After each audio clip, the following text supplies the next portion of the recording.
సచివాలయ గ్రామ సచివాలయం వార్డు సచివాలయాలకు సంబంధించిన ఉద్యోగులు గొడవకి దిగినటువంటి అంశం. ఏరా లా కొడక నీ డాష్ డాష్ అమ్మ అంటూ సచివాలయ ఉద్యోగం మీద అనంతపురం టీడీపీ నేత పచ్చిబూతులు తిట్టారంటూ నిరసన తెలుపుతూ సచివాలయ ఉద్యోగులు ఆందోళనకు దిగిన ఉదంతం ఇది. అనంతపురం నగరంలో టీడీపీ నేతలు రెచ్చిపోతున్నారు, రౌడీయిజం చేస్తూ బరితెగిస్తున్నారు. ఇటీవల మేయర్ వసీం ఛాంబర్లోకి టీడీపీ చోటా నాయకులు అక్రమంగా చొరబడి దౌర్జన్యానికి పాల్పడ్డారు. తాజాగా 30వ division TDP in-charge Rajesh Naidu రెచ్చిపోయాడు.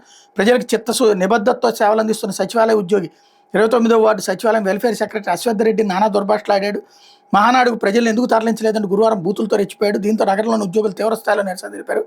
భవిష్యత్తులో ఇట్లాంటి పరిస్థితి తలెత్తకూడదని రాజేష్ నాయుడు మీద చర్యలు తీసుకోవాలని శుక్రవారం నగరపాలక సంస్థ కార్యాలయంలో ధర్నా చేశారు. కమిషనర్ బాలస్వామి అందుబాటులో లేకపోతే క్యాంప్ క్లర్క్ వినతిపత్రం ఇచ్చారు. కడపలో జరిగిన మహానాడికి ఎవరు రాలేదంటూ రాజేష్ నాయుడు ఫోన్లో అశ్వథ్ రెడ్డి నోటుకొచ్చినట్టు బూతులతో దూషించాడు.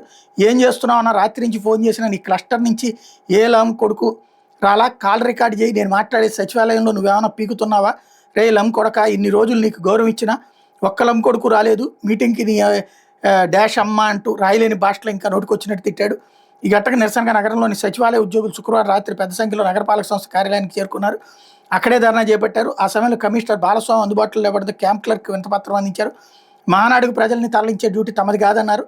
గతంలో ఎన్నడూ లేని విధంగా సచివాలయ ఉద్యోగులను కించపరిచేలా మాట్లాడడం సరికాదన్నారు. ఇలాగే తమ ఉద్యోగం ఏ విధంగా చేయాలని వాళ్ళంతా ప్రశ్నించారు. పోలీసులు సుమోటోగా కేసులు స్వీకరించి భవిష్యత్తులో ఇట్లాంటి ఘటనలు జరగకుండా చర్యలు తీసుకోవాలని డిమాండ్ చేశారు. ఇప్పుడు ఎవరైతే ఈ కంప్లైంట్ పెట్టిన వాళ్ళని ఉద్యోగాల్లో ఉండనిస్తారా, వాళ్ళ మీద ఎలాంటి కేసులు పెడతారనేది చూడాలి.